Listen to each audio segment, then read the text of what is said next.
نحمده ونصلي ونسلم على رسوله الكريم أما بعد فأعوذ بالله من الشيطان الرجيم بسم الله الرحمن الرحيم قال الله تبارك وتعالى في القرآن المجيد والفرقان الحميد وَلَقَدْ نَصَرَكُمُ اللَّهُ بِبَدْرٍ وَأَنْتُمْ أَذِلَّةٌ فَاتَّقُوا اللَّهَ لَعَلَّكُمْ تَشْكُرُونَ صدق الله مولانا العظيم وبلغنا رسوله النبي الكريم الأمين ونحن على ذلك لمن الشاهدين والشاكرين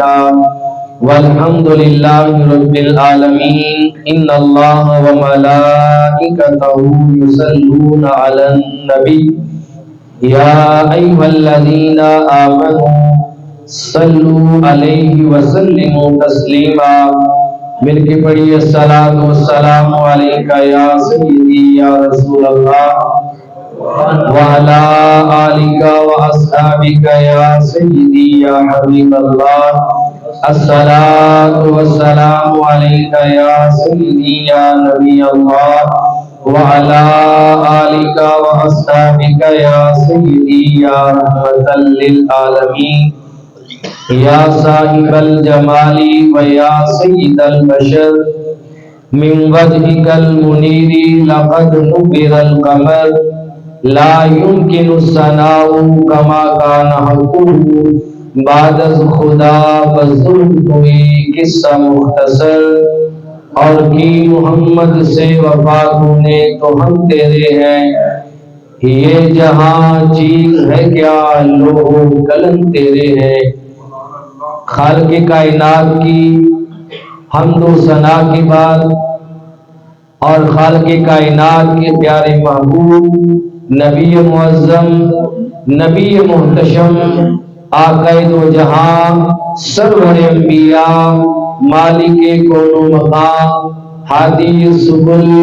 مولائے کل حضور تاجدار کائنات سرور انبیاء صلی اللہ علیہ وآلہ وسلم کی بارگاہ مقدسہ میں بے شمار مرتبہ لا تعداد مرتبہ اور ان گنت مرتبہ درود و سلام کا نذرانہ پیش کرنے کے بعد سامعین و حاضرین السلام علیکم ورحمۃ اللہ وبرکاتہ۔ خالق کائنات کی بارگاہ میں دعا گو ہوں کہ میرا مالک میرا خالق میرا رازق مجھے حق اور سچ کہنے کی توفیق اور صلاحیت نصیب فرمائے۔ خالق کائنات ہمیں کامل ایمان صحیح عقیدہ اور نجات پانے والے عمل کی توفیق نصیب فرمائے۔ سامعین محتشم، ماہ رمضان المبارک کا دوسرا عشرہ رواں دواں ہے اور آج ماہ رمضان المبارک کا دوسرا ہی جمعہ المبارک ہے۔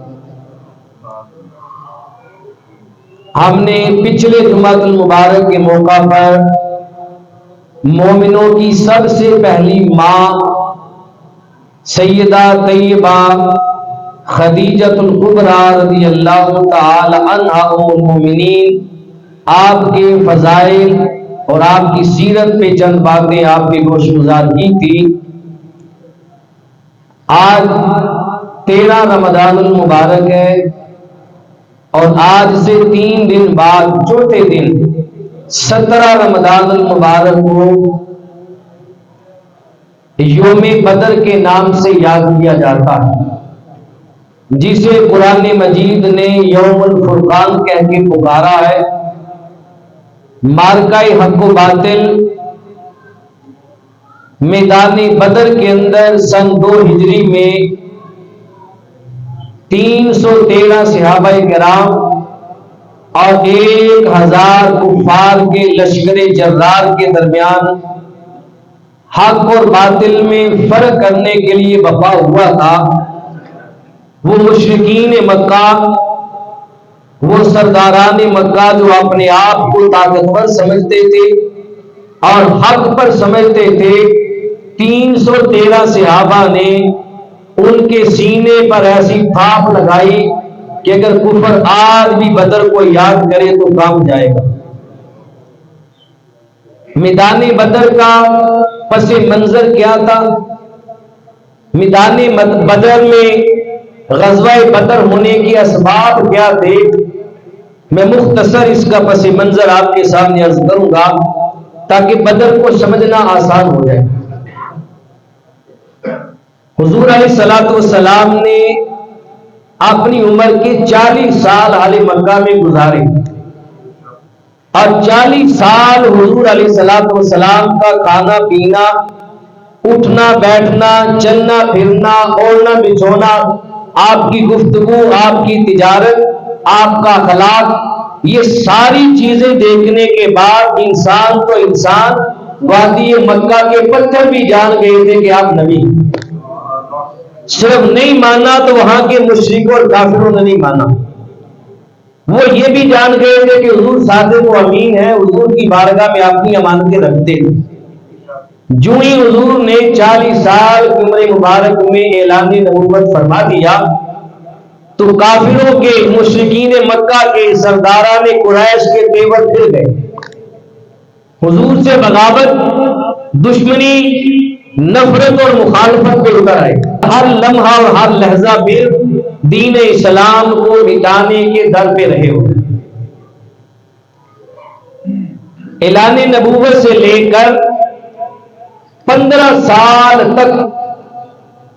بڑی تکلیفیں برداشت کی حضور علیہ السلام نے بھی اور میرے محبوب صلی اللہ علیہ وسلم کے مقدس صحابہ کی مقدس جماعت نے بھی، لیکن حضور علیہ السلام نے 15 سال تک اپنے صحابہ کو کفار مکہ سے جنگ کرنے کا حکم نہیں دیا۔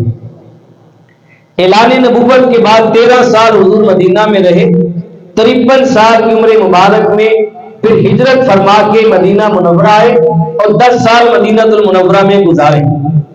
مدنی 10 سالہ دور میں سے جو پہلے 2 سال تھے، ان پہلے 2 سالوں کے اندر بھی حضور نے اگرچہ مکہ کو چھوڑ دیا تھا، حضور نے پھر بھی صحابہ کو جنگ کی اجازت نہیں دی۔ اس کا نتیجہ کیا ہوا کہ قریش مکہ مدینہ تک مسلمانوں کا تعاقب کرتے تھے اور پیچھے آگے کئی بار مسلمانوں کی بھیڑ بکریاں، اونٹ، آپ کے جانور وہ مدینہ کے راستوں سے چھین کے لے جاتے اور مسلمانوں کے ساتھ چھیڑخانی کرتے، تکلیف دیتے۔ وہ سمجھتے یہ خاموش ہے، شاید خاموشی ان کی کمزوری ہے،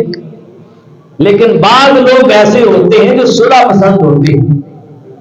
صلح کو پسند کرتے ہیں۔ بس صلح خیر،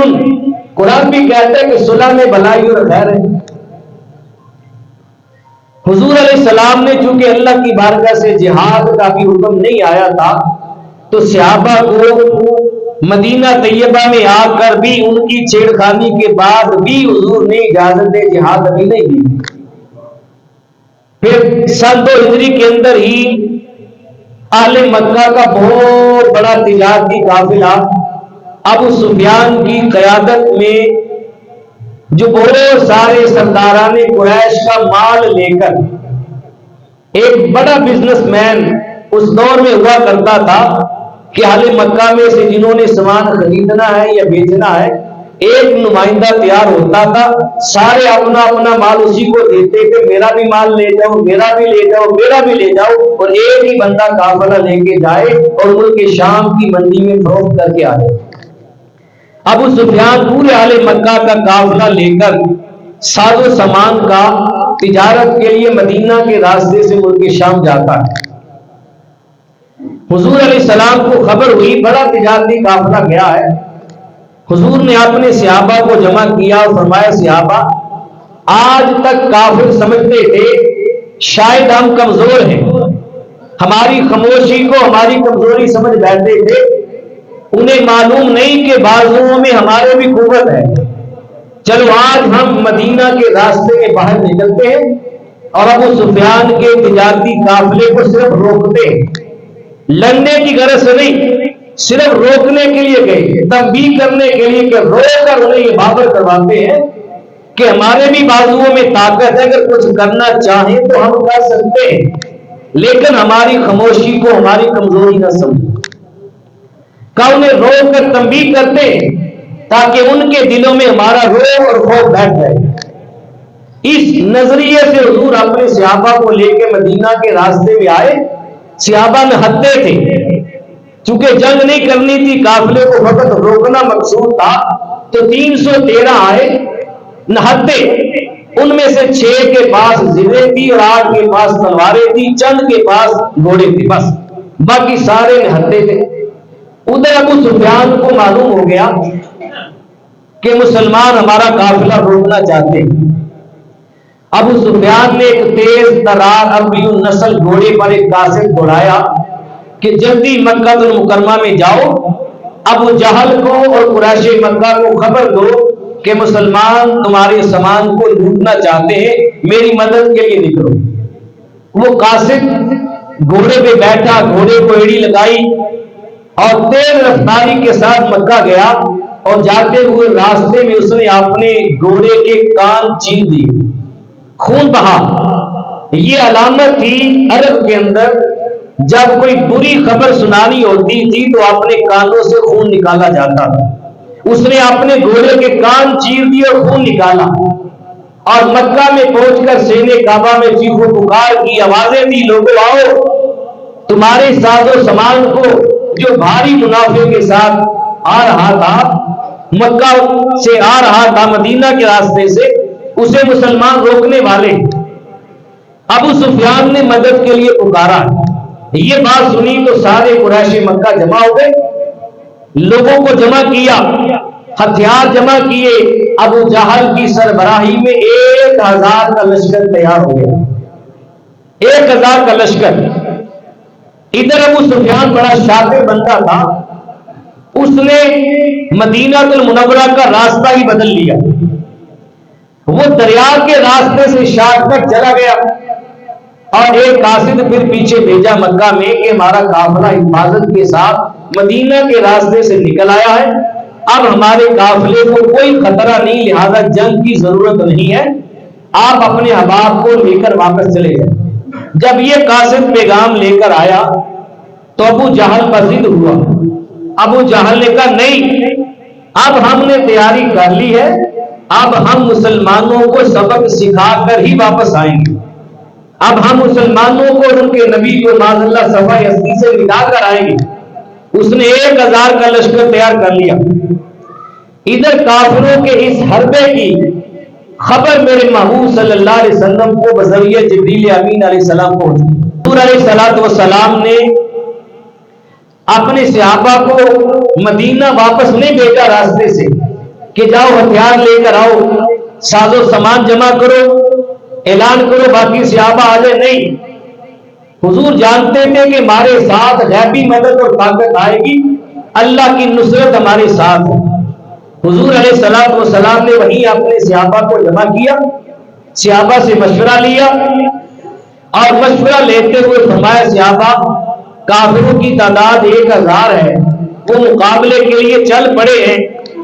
بتاؤ تم ان کا مقابلہ کر سکتے ہو؟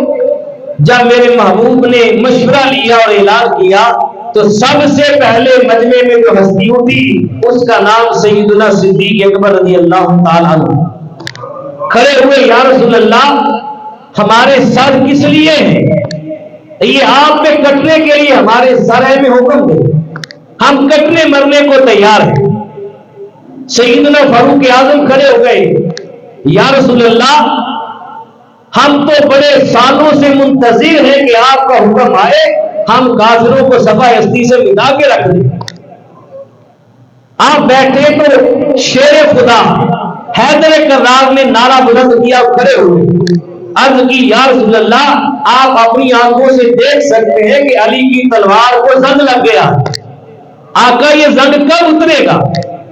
ہمیں حکم دے، موقع دے تاکہ ہم اپنی تلواروں کے زنگ اتار سکیں اور کافروں کی گردنیں قلم کر سکیں۔ تلواریں ہلتی رہتی ہیں اور رن کانپ جاتا ہے، علی کا نام سن کے آج بھی خیبر کانپ جاتا ہے۔ جب یہ حوصلے میرے محبوب نے دیکھے تو تو میرے محبوب نے ان کو بٹھا کے فرمایا یہ تو وہ صحابہ تھے جو میرے پیچھے مکہ چھوڑ کے مدینہ آئے ہیں، مہاجرین ہیں، انصار بھی اپنے جذبوں کا اظہار کریں۔ جب اتنی بات کہی تو حضرت مقداد رضی اللہ تعالیٰ عنہ کھڑے ہوئے، یا رسول اللہ کیا آپ کا اشارہ ہماری جانب ہے؟ فرمایا ہاں۔ عرض کی یا رسول اللہ ہم وہ قوم نہیں ہے جو موسیٰ علیہ السلام کی قوم تھی جنہوں نے کہا تھا کہ موسیٰ علیہ السلام آپ اور آپ کا رب جا کے لڑے، ہم یہاں بیٹھ کے دیکھیں گے۔ آقا ہم نے آپ کا کلمہ پڑھا ہے، آپ حکم دیں گے تو خشکی میں بھی لڑیں گے، آپ کہیں گے تو ہم تری میں بھی لڑیں گے۔ آقا آپ کا حکم ہماری سر آنکھوں پر۔ اتنی بات کہنی تھی، عبادہ بن صامت کھڑے ہو گئے، عرض کرنے لگے یا رسول اللہ یہ تو فرمائے کہ ہم نے لڑنا کن کے ساتھ ہے؟ میرے آقا نے میں عبادہ بن صامت ہماری لڑائی ہے کفار مکہ کے ساتھ، قریش مکہ کے ساتھ جو بڑے مغرور ہو چکے ہیں۔ حضرت عبادہ بن جراح رضی اللہ تعالیٰ کہنے لگے یا رسول اللہ میں نے سن رکھا ہے کہ جنات نظر نہیں آتے، دیو نظر نہیں آتے، آقا یہ تو کافر ہیں، اگر آپ ہمیں حکم دیں تو ہم جنوں سے لڑنے کے لیے تیار ہو جائیں۔ کہ ہم ہوا میں اپنی تلواریں چلائیں گے، کوئی نظر آئے نہ آئے، بس آپ کے حکم چاہیے، آپ کا اشارہ چاہیے۔ ایک اور صحابی کھڑے ہو گئے یا رسول اللہ پہاڑ بڑے مضبوط ہوتے ہیں، اگر آپ ہمیں حکم دیں تو ہم اپنی قوت کے ساتھ پہاڑوں کو ہلا کے رکھ دیں گے۔ جب میرے محبوب نے مہاجر و انصار کے جذبوں کو دیکھا تو فرمایا صحابہ تمہارے جذبوں کا مقابلہ کوئی نہیں کر سکتا، اس جماعت کا مقابلہ کوئی نہیں کر سکتا۔ حضرت سعد بن ابی وقاص رضی اللہ تعالیٰ عنہ تھے اس جنگ میں، اور عمر پاک 13 سال یا 14 سال تھی، ان کے ساتھ ان کے چھوٹے بھائی کہتے عمیر بن ابی وقاص۔ جب چلنے لگے جنگ کے لیے تو میرے محبوب صلی اللہ علیہ وسلم نے فرمایا کہ سعد ہمارے ساتھ چلے گا، اس کا چھوٹا بھائی عمیر بن ابی وقاص ابھی بچہ ہے، تم مدینے میں واپس چلے جاؤ، تم ہمارے ساتھ نہیں چلو گے۔ حضرت عمیر بن ابی وقاص رو پڑے اور عرض کی یا رسول اللہ میں آپ کے ساتھ جاؤں گا، بس ضد ہوئے آقا مجھے ساتھ لے کر جائے۔ میرے محبوب نے محبت بھرے انداز میں سمجھایا کہ عمیر بن ابی وقاص وہاں کفر سے مقابلہ ہونا ہے، وہ 1000 کی تعداد میں ہم نہتے ہیں، ہمارے پاس صرف 6 زیرے اور 8 تلواریں اور چند سواریاں ہیں۔ کہا وہاں پر زخم لگیں گے، خون بہیں گے، سینے کٹیں گے، وہاں گردنیں کٹیں گی، اور تم ابھی بچے ہو۔ جب یہ بات میرے محبوب نے کہی تو تاریخ نے کیا سنہرے الفاظ کے ساتھ اس صحابی رسول جو ننھے صحابی تھے ان کی باتوں کو رقم کیا ہے کہ عمیر بن ابی وقاص اپنی ایڑیاں اٹھا کے کھڑے ہوئے، عرض کی یا رسول اللہ دیکھنے میں عمر میں چھوٹا لگتا ہوں، لیکن قوت اور طاقت اور بہادری کے اندر میں اپنے بھائی سعد بن ابی وقاص سے زیادہ ہوں۔ یا رسول اللہ میری قوت میرے بھائی سے بھی زیادہ ہے، میرے جذبے اس سے بھی زیادہ بلند ہے، اور آقا یہ سر جو اللہ نے دیا ہے یہ آپ کے لیے دیا، اگر آپ کی حرمت میں قربان نہیں ہوا تو کس کام ہے؟ آقا مجھ میں طاقت بہت زیادہ ہے۔ میرے محبوب مسکرائے اور فرمایا ہمیں کیسے معلوم ہوگا کہ تیری طاقت تیرے بھائی سے زیادہ ہے؟ تو حضرت عمیر بن ابی وقاص چھوٹے تھے، ابھی 10-11 سال کی عمر تھی، کہنے لگے یا رسول اللہ آپ میرے بھائی سے میری کشتی کروا دیں، اب میرے بھائی سے لڑنی ہے جنگ۔ ابو جہل، عتبہ، شیبہ، ولید، مغیرہ بڑے بڑے کافروں کے ساتھ جو امت مصطفیٰ کا سب سے بڑا فیرون تھا اس کے ساتھ مقابلہ کرنا تھا، اور 10-10 سال کے 14-14 سال کے بچوں کے جذبے اتنے بلند تھے کہ ایڑیاں اٹھا اٹھا کے عرض کر رہے تھے یا رسول اللہ ہماری طاقت کو دیکھیں، ہماری کشتی کروا کے دیکھیں، تو نہ پھر کرو کشتی۔ جب دونوں بھائیوں میں کشتی شروع ہونے لگی تو آپ جانتے پہلوان جب کشتی کرتے ہیں تو کشتی سے پہلے مصافحہ ہوتا ہے، سلام لیتے ہیں، تبادلہ خیال ہوتا ہے، گلے ملتے ہیں۔ جب دونوں بھائی گلے ملنے لگے تو چھوٹے بھائی عمیر بن ابی وقاص نے بڑے بھائی سعد بن ابی وقاص کے کان میں کہا، بھائی جان تمہیں تو خدا کے محبوب نے چن لیا، کہ تم تو بارگاہ رسالت امام میں مقبول ہو گئے ہو، اگر 2 لمحوں کے لیے نیچے گر جاؤ تو کیا جائے گا، میں بھی رب کے محبوب کی نظروں میں مقبول ہو جاؤں گا۔ جب چھوٹے بھائی نے اتنی محبت سے بڑے کے کان میں بات کہی تو تاریخ نے لکھا ہے کہ میرے محبوب کے کانوں میں جب یہ آواز آئی تو میرے مصطفیٰ کی آنکھوں میں آنسو آ گئے، رو پڑے۔ کب ہم پہ کوئی غلبہ نہیں پا سکتا جس قوم کے 14 سالوں کے بچوں کا جذبہ اتنا بلند ہو، سارا کفر بھی امڑ کے آ جائے تو انہیں شکست نہیں دے سکتا۔ کہا چلو عمیر تم بھی ہمارے ساتھ چلو، چل پڑے۔ یہ 313 صحابی تھے حضور کی قیادت میں، اور یہ بات میں نے پہلے بھی ایک مرتبہ کہی تھی کہ تاریخ میں جب بھی دہرایا جاتا ہے، لکھا جاتا ہے 313 کا لفظ لکھا جاتا ہے، لیکن 313 تھے نہیں۔ 313 صحابہ کی تعداد 313 نہیں تھی، لکھی 313 جاتی ہے اور لکھنا ہے بھی صحیح، 313 لکھنا بھی صحیح ہے اور کہنا بھی صحیح ہے، کہنا بھی 313 ہی چاہیے ہے، لیکن 313 نہیں تھے صحابہ، 312 تھے صحابہ، 312 تھے۔ سیدنا عثمان غنی رضی اللہ تعالی عنہ کی زوجہ محترمہ جو میرے محبوب کی صاحبزادی اور شہزادی، وہ علیل اور بیمار تھی، تو میرے محبوب نے سیدنا عثمان غنی رضی اللہ تعالی عنہ کو فرمایا تم میری بیٹی کے دیکھ بھال کے لیے اپنی زوجہ کی عیادت اور دیکھ بھال کے لیے مدینہ میں ٹھہر جاؤ، لیکن یہ گمان نہ کرنا کہ تم مدینہ میں ہو بدر میں نہیں۔ کہ میں تمہارا نبی تمہیں کہہ رہا ہوں کہ بدر میں جائیں گے 312، لیکن جب بھی تاریخ لکھی جائے گی عثمان غنی کا نام شامل ہو، کہ جب بھی تاریخ لکھی جائے گی بدر میں 313 کا نام آئے گا، سیدنا عثمان غنی بیک وقت مدینہ منورہ میں بھی ہوں گے، میدان بدر میں بھی ہوں گے۔ تو 312 تھے اور میرے محبوب نے 312 کو 313 کر دیا۔ کتنا پیار ہے حضور کا اپنے صحابہ کے ساتھ۔ 313 صحابی جو ہیں حضور کی قیادت میں چل پڑے ادھر سے۔ حفیظ جلندری کہتا ہے کہ نہتے 313 شوق شہادت میں، نہتے 313 بشر شوق شہادت میں نکل آئے تھے میدان میں محمد کی قیادت میں۔ نہتے 313 بشر شوق شہادت میں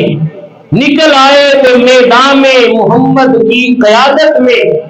نہ تیغ و تیر پر تکیا، نہ خنجر پر، نہ بھالے پر بھروسہ تھا تو فقط ایک سادی سی کالی کملی والے کا خنجر اور تیر پہ بھروسہ نہیں تھا، خنجر پر اور تیر پر بھروسہ نہیں تھا، فقط اپنی قیادت پہ بھروسہ تھا کہ مصطفیٰ کریم علیہ السلام جس جماعت کی قیادت فرما رہے ہیں، کائنات عالم میں چشم فلک نے کبھی ایسی جماعت دیکھی نہیں۔ سب سے مقدس جماعت انبیاء علیہ السلام کے بعد اس روح زمین پر میرے محبوب کے صحابہ تھی، حضور کے صحابہ سب سے افضل۔ آگے صحابہ کے اپنے درجے ہیں، خلفائے راشدین کا درجہ ہے، عشرہ مبشرہ کا درجہ ہے، 313 کا درجہ ہے۔ اور یہاں پر ایک بات عرض کر دوں، یہ 17 رمضان المبارک کا بہترین وظیفہ بھی ہے۔ یہ وظیفہ پورا سال جب مرضی دہرا بھی سکتے ہیں، لیکن 17 رمضان المبارک یوم بدر کا خاص وظیفہ ہے۔ 313 صحابہ کرام کے ناموں کی فہرست اکثر کتب کے اندر مل جاتی ہے، نیٹ پہ سرچ کریں مل جائے گی۔ علماء نے لکھا ہے کہ 313 صحابہ کے جو نام ہیں، نام ان 313 کے ناموں میں اللہ نے اتنی تاثیریں رکھی ہیں، اتنی برکتیں رکھی ہیں، اگر کوئی بندہ ان 313 صحابہ کے ناموں کو فقط پڑھ لے ان کے ناموں کو پڑھ کر اپنے لا علاج مریض پہ دم کر دے تو رب کائنات اس مریض کو شفا دے دے۔ یہ برکتیں صرف صحابہ کے ناموں میں ہے۔ اندازہ لگائے جو محبوب پہ اپنی جان مارتے تھے ان کی زبانوں اور ان کی ذاتوں اور جانوں میں اللہ نے کتنی برکتیں رکھی ہوئی۔ پھر علماء نے یہ بھی لکھا ہے کہ جو بندہ ان 313 کے ناموں کا اکثر ورد کرتا رہتا ہے، ان 313 کے ناموں کو فقط پڑھتا رہتا ہے، رب کائنات کسی مقام پہ جا کے اس بندے کو ولایت کا تاج پہنا دیتا، کیونکہ حضور کے سارے صحابہ ہی ولی تھے، سارے صحابہ ہی ولی تھے، ان کے ناموں میں تاثیر اور برکتیں بے شمار۔ یہ بات ضمن آ گئی۔ ادھر حضور 313 کو لے کر چل پڑے، ادھر ابو جہل 1000 کے لشکر کی قیادت کرتا ہوا، اس 1000 کے اندر 100 بندوں کے پاس گھوڑے تھے اور 700 اونٹ تھے ان کے پاس، 7 گانا گانے والی خواتین بھی تھی، شراب کے مٹکے ساتھ لیے ہوئے تھے، مغویہ عورتیں ساتھ تھی، مرم پٹی کرنے والی ساتھ تھی۔ 1000 کا لشکر لے کے ابو جہل آیا۔ ابو جہل راستے میں اپنے قافلے والوں سے کہتا آ رہا تھا کہ وہاں جا کر ہر روز بدر کے میدان میں ایک سردار ایک اونٹ ذبح کرے گا اور ہم اونٹ کا گوشت وہاں تناول کریں گے تاکہ ہماری قوت بڑھے، اور مغویہ عورتیں ناچیں گی، گائیں گی اور قصیدے پڑھیں گی اور ہمارے جوانوں کو جذبہ دلائیں گی، بیدار کریں گی تاکہ ان کے جذبے بلند ہو جائیں۔ کا دن میں یہ کام ہوگا، اونٹ ذبح ہوگا، گانے والی گائیں گی اور رات کے اوقات میں شراب کے دور چلیں گے۔ یہ ابو جہل کہہ رہا تھا۔ ادھر بدر کے راستے میں میرے مصطفیٰ اپنے صحابہ سے مخاطب تھے، ادھر شراب کی باتیں ہو رہی تھی، ادھر اونٹ کے ذبح ہونے کی باتیں ہو رہی تھی، ادھر نہتے صحابہ تھے، روزے کی حالت میں تھے، افطاری کے لیے بھی پاس کچھ نہ تھا، کھانے کے لیے بھی پاس کچھ نہ تھا۔ میرے محبوب نے کہا صحابہ بدر میں جا کر راتوں کو مولا کی بارگاہ میں سجدے ہوں گے اور جب دن کا اجالا آئے گا تو اللہ اکبر کے نعرے ہوں گے۔ مقابلہ دیکھیں، ادھر شراب کے دور چلیں گے اور ادھر میرے محبوب نے کہا راتوں کو مولا کے حضور سجدے کریں گے۔ انہیں معلوم تھا کہ رات کو سجدے کی لذت کیا ہوتی ہے، رات کو مولا کی بارگاہ میں جبین جھکائے تو پھر کانوں میں رس بولنے والی میٹھی آوازیں مولا کی بارگاہ سے کیسی سنائی دیتی ہیں، اس کی لذت میں زندگی بھر نہیں جاتی۔ کاش ہمیں رات کے سجدوں کی لذت نصیب ہو جائے۔ صحابہ چل پڑے، ادھر 1000 کا لشکر آ گیا، کفار مکہ میدان بدر میں پہلے پہنچ گئے۔ بدر میں آ کر انہوں نے میدان بدر میں ایک کنواں تھا پانی کا، جو صاف پانی کا کنواں تھا، اس کنویں پر انہوں نے آ کے پہلے قبضہ جما لیا۔ ہموار زمین جو تھی اس زمین پر انہوں نے آ کے اپنے خیمے گاڑ لیے، ہموار زمین بھی ان کے پاس آ گئی، کنویں میں بھی قبضہ کر لیا اور پہلے بھی ساز و سامان سے وہ لیس تھے۔ ادھر صحابہ نے ہتے آئے، میرے محبوب نے صحابہ سے کہا صحابہ تم اپنا روزہ افطار کر لو، وقت سے پہلے، یہ اختیارات مصطفیٰ میں سے کا روزہ توڑ دو، افطار کر لو۔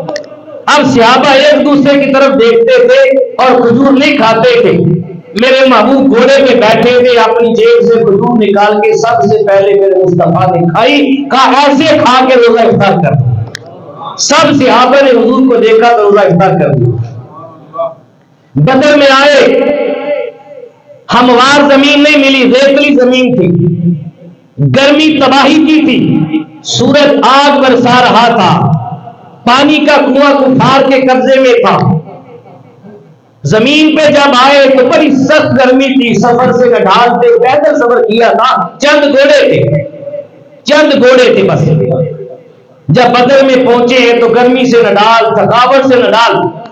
گرم زمین آگ برسا رہی ہے۔ یہاں پر حفیظ جلندری کی روح تڑپی، وہ لکھتے ہیں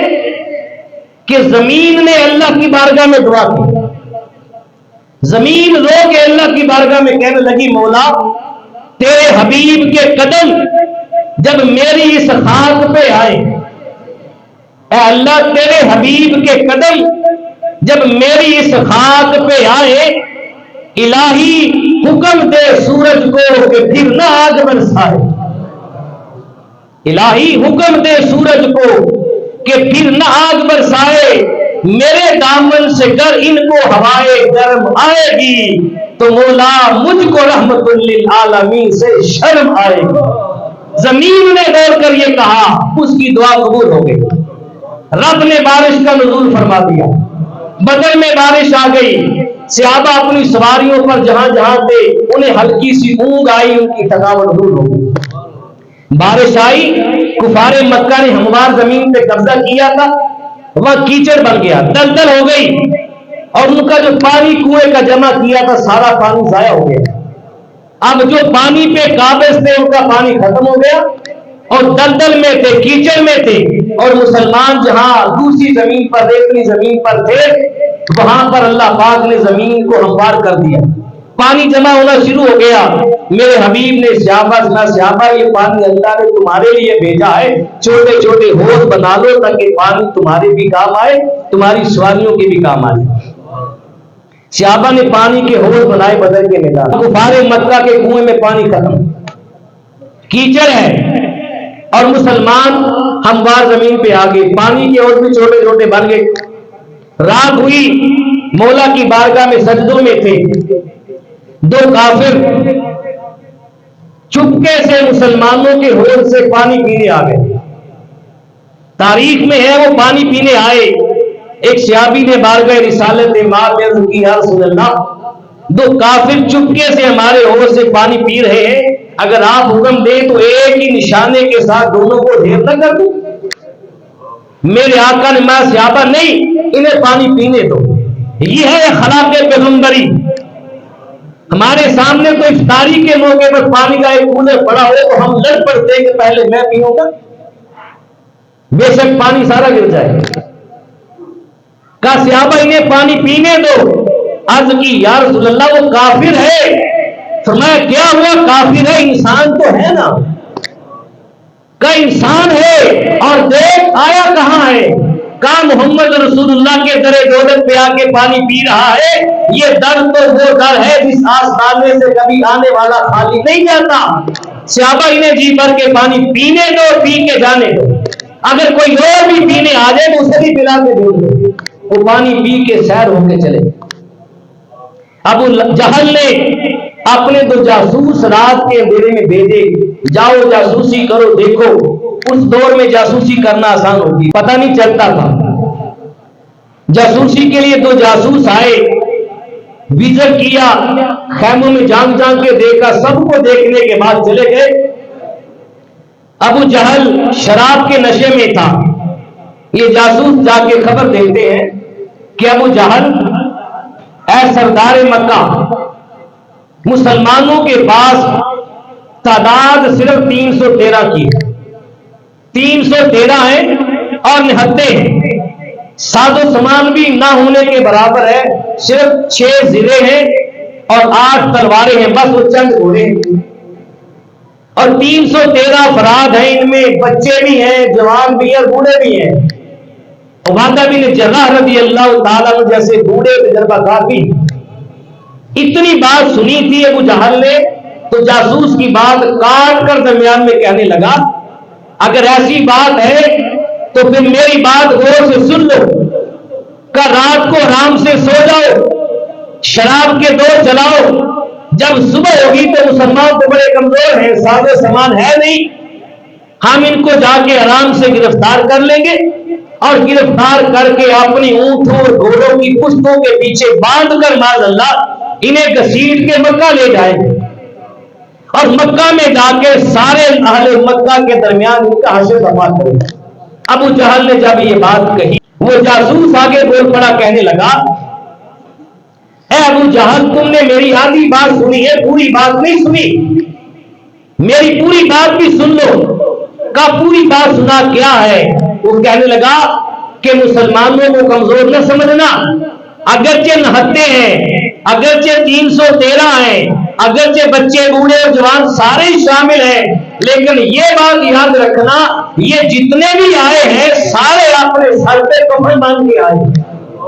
کہا یہ کٹنے مرنے کو تیار ہے۔ میں نے خیموں میں جھانک جھانک کے دیکھا ہے، ساری رات ہر خیمے والا بندہ مصلی میں بیٹھا ہے اور ہاتھ اٹھا کے شوق شہادت میں شہادت کی تمنا کر رہا ہے۔ کہا وہ کٹنے مرنے کے لیے آئے کہ ایسے گرفتار نہیں ہو سکتے ہو۔ اللہ اکبر کبیرہ، یہ جذبہ کا مصطفیٰ کے صحابہ تھا۔ ابھی جنگ ہوئی نہیں، جنگ ہونی تھی کہ حضور علیہ الصلوۃ والسلام کی حفاظت کے لیے صحابہ نے ایک چھپر تیار کیا۔ پوچھا گیا کہ حضور کی حفاظت کے لیے کون کھڑا ہوگا؟ تو سیدنا صدیق اکبر رضی اللہ تعالیٰ کھڑے ہو گئے، یا رسول اللہ میرے ہوتے کسی کی ضرورت نہیں، میں آپ کی حفاظت کروں گا۔ کہ مولا کائنات فرماتے ہیں کہ رات جس صبح میدان بدر میں ہم نے اترنا تھا اور مارکہ حق و باطل بقا ہونا تھا، اس صبح میں اس رات میں حضور علیہ الصلوۃ والسلام کو دیکھتے رہ گئے کہ حضور علیہ الصلوۃ والسلام ساری رات مولا کی بارگاہ میں مصلی میں ہیں، حالت سجدہ میں حضور ہیں، اور ساری رات اپنے ید اللہ والے ہاتھوں کو مولا کی بارگاہ میں اٹھایا اور رب تعالیٰ کی بارگاہ سے مدد اور نصرت کی دعا کر رہے ہیں۔ حضور کے الفاظ کیا تھے، مولا روح زمین پر اس وقت جو سب سے بہترین اور عمدہ جماعت ہے وہ یہی ہے جو میں تیری بارگاہ میں لے آیا ہوں، اگر آج یہ کٹ گئے تو پھر روح زمین پہ قیامت تک تیری عبادت کون کرے گا؟ یہ جملے حضور کی زبان پر تھے، مولا تیرا وعدہ تھا آج ہمارے لیے اپنی نصرت اور مدد نازل کر تاکہ میرے صحابہ کے حوصلے جوان ہو جائیں، تاکہ میرے صحابہ کے سینے چوڑے ہو جائیں، میرے صحابہ دلیر ہو جائیں۔ جب حضور نے دعا کی تو قرآن کہتا ہے رب کائنات نے اپنے محبوب کی دعا کو قبولیت کا تاج پہناتے ہوئے وعدہ کر لیا، محبوب میں تیرے لیے اور تیرے صحابہ کے لیے 1000 فرشتے میدان بدر میں اتاروں گا، 1000 فرشتے بدر میں اتاروں گا۔ یہ اعلان رب کی جانب سے ہوا، لیکن محبوب کے ہاتھ ابھی دعا کے لیے اٹھے، ساری رات حضور رو رو کے دعائیں مانگتے تھے، ہاتھ نیچے نہیں ہوئے۔ رب کائنات نے پھر پیغام بھیجا بذریعہ جبریل امین علیہ السلام، اے محبوب اب ہم تمہاری مدد کے لیے 3000 فرشتے بھیج دیں گے، لیکن محبوب کے ہاتھ پھر بھی نیچے نہیں ہوئے۔ پھر رب کائنات کا پیغام آ گیا، محبوب ہم تمہارے صحابہ کی نصرت کے لیے 5000 فرشتے بھیجتے ہیں، 5000 فرشتوں کی جماعت۔ اگر اللہ ایک فرشتہ بھی بھیج دیتا تو سارے کافر ویسے ہی مر جاتے، فرشتے نہ بھی آتے، جیسے ہجرت کی رات میرے مصطفیٰ نے کینکریاں اٹھا کے پھینکی تھی، سارے اندھے ہو گئے تھے، آج بھی حضور پھینک سکتے تھے، رب تعالیٰ ویسے ہی زمین کو پلٹ دیتا اور مدد کر دیتا، لیکن نہیں، کب محبوب نے مدد مانگ لی ہے، اصل مقصد تو محبوب کو راضی کرنا، صحابہ کا مقصد بھی محبوب کو راضی کرنا تھا۔ رب نے 5000 فرشتوں کا وعدہ کر دیا، حضور کے ہاتھ پھر بھی اٹھے رہے، عرض کی مولا تیرا تو وعدہ تھا کہ محبوب تو میدان بدر میں جا، میں خود تمہارے ساتھ ہوں گا، مولا 5000 فرشتے آ رہے ہیں، یہ فقط فرشتوں کی نصرت ہے۔ اللہ کی بارگاہ سے پیغام آتا ہے، محبوب ہم 5000 فرشتے بھی بھیجیں گے اور انی معکم، میں غم خود بھی تمہارے ساتھ ہوگا۔ نعرہ تکبیر، نعرہ رسالت، نعرہ حیدری، نعرہ غوثیہ۔ پھر تاریخ نے اور چشم فلک نے بدر کے اندر وہ نظارہ دیکھا، نہ کبھی اس سے پہلے دیکھا تھا نہ کبھی اس کے بعد صبح قیامت تک تاریخ دیکھ پائے کہ 313 نے بدر کا کیسے نقشہ بدل کے رکھ دیا۔ اللہ اکبر کبیرہ، صحابہ بڑی جرأت کے ساتھ لڑے۔ حضور نے جس صبح بدر میں اترنا تھا، شام کے وقت میں ایک دن پہلے حضور بدر میں اترے، ہاتھ میں چھڑی تھی، میرے محبوب نے میدان بدر میں چھڑی کے ساتھ لائنیں لگائی، لکیریں کھینچی اور کہا صحابہ نوٹ کر لو، رات رب سے وعدہ ہو چکا ہے، فرشتے بھی آئیں گے، رب ہمارے ساتھ ہے، میں لکیریں لگا رہا ہوں، صحابہ نوٹ کر لو۔ صحیح مسلم کی روایت ہے، ابو داؤد شریف کے اندر روایت ہے، انس بن مالک صحابی رسول رضی اللہ تعالی عنہ سے پاک راوی، ماں صحابہ نوٹ کر لو، میری لکیریں دیکھو، یہ لکیر لگائی ہے، کل میدان بدر بقا ہوگا تو ابو جہل یہاں مرے گا، اس لکیر سے باہر نہیں جا سکتا، کا عتبہ یہاں مرے گا، شیبہ یہاں مرے گا، ولید اور مغیرہ یہاں مریں گے، جہاں جہاں میرے مصطفیٰ نے نشان لگا دیے۔ انس بن مالک رضی اللہ تعالیٰ عنہ فرماتے ہیں کہ دن جنگ ہوئی، نکارہ بجا، جب آپس میں جنگ شروع ہوئی تو سارے صحابہ جنگ لڑ رہے تھے، اللہ کی قسم میں مصطفیٰ کی لگائی ہوئی لکیروں کو دیکھ رہا تھا، خدا کی قسم جہاں جہاں میرے مصطفیٰ نے لکیر لگائی تھی ہر کافر ہے اسی وقت اسی لکیر پہ آگے مرا، یہ تھا میرے محبوب کا علم غیب۔ ایک دن پہلے آپ نے علم غیب سے خبر دے دی کہ کل کون سا کافر کہاں مرے گا، جب مر گئے تو میرے محبوب ابو جہل کے پاس آ کے کھڑے ہوئے، بات کر رہے تھے، سیدنا فاروق اعظم بولے یا رسول اللہ یہ تو مر گیا ہے، یہ کیسے سنے گا؟ میرے محبوب فرمانے لگے عمر یہ مرا ہوا ہے لیکن تم سے بھی زیادہ سنتا ہے، یہ بھی خبر دے دی میرے محبوب نے کہ مرنے کے بعد یہ گمان نہ کرو کہ کوئی مر کے مٹی میں مل گیا، مرنے والے بھی سنا کرتے، قبر میں جانے والے تو اپنے لوٹنے والوں کے جوتوں کی آہٹ کی آواز کو بھی سن لیتے۔ پھر اس میدان میں دو ننھے صحابی تھے، آخری بات کر رہا ہوں، حضرت معوذ اور حضرت معاذ، دونوں بھائی تھے، ننھے شہزادے تھے، میدان کے اندر عبد الرحمن بن عوف رضی اللہ تعالیٰ عنہ فرماتے ہیں دونوں شہزادے میرے پاس آئے اور مجھے آ کے کہنے لگے چاچا جان ہمیں بتائیں ابو جہل کون ہے اور کہاں ہے؟ میں نے پوچھا بچوں تم نے ابو جہل کا کیا کرنا ہے، تم تو بھی بچے ہو، اس کا پتہ کیوں پوچھ رہے ہو؟ کا بچوں کے جذبے بڑے جوان تھے، جسے حفیظ جلندری نے اپنے نقشے میں بیان کیا کہ بچے صحابی عبد الرحمن بن عوف سے کہنے لگے چاچا ہم مریں گے یا ماریں گے اس ناری کو؟ ابو جہل کا پتہ اس لیے پوچھ رہے ہیں کہ ہم مریں گے یا ماریں گے اس ناری کو، سنا ہے وہ گالیاں دیتا ہے محبوب باری کو، کب میرے محبوب کو گالیاں دیتا ہے، آج ہم یا اس کو مار کے جائیں گے، مار نہیں سکیں گے تو مر جائیں گے، محبوب پہ اپنا جان نشاور کر دیں گے، سر کٹا دیں گے، لیکن محبوب کے مخالف اور دشمن کو آج ہم نہیں چھوڑنے والے۔ عبد الرحمن بن عوف نے بتایا کہ وہ سامنے گھوڑے کے جو سوار ہے وہ جہل، دونوں بچے تیزی سے گئے، آپ فرماتے بھی میرے پاس تھے، اگلے لمحے میں نے دیکھا کہ دونوں بچوں نے لپک کر ابو جہل پہ ایسا وار کیا، ابو جہل گھوڑے سے نیچے گر گیا، زمین پہ گر گیا، اس نے جوابی وار کیا تو ایک ننھے صحابی کے کندھے پہ لگا اور اس کا بازو کٹ گیا، بازو کٹ کے کندھے کے ساتھ لٹک گیا، اس ننھے صحابی نے اپنے بازو کو اپنے پاؤں کے نیچے رکھ کے زور سے جھٹکا دے کے اپنے بازو کو کندھے سے جدا کر دیا اور پھر دونوں نے مل کر وار کی، ابو جہل کو واصل جہنم کر دیا،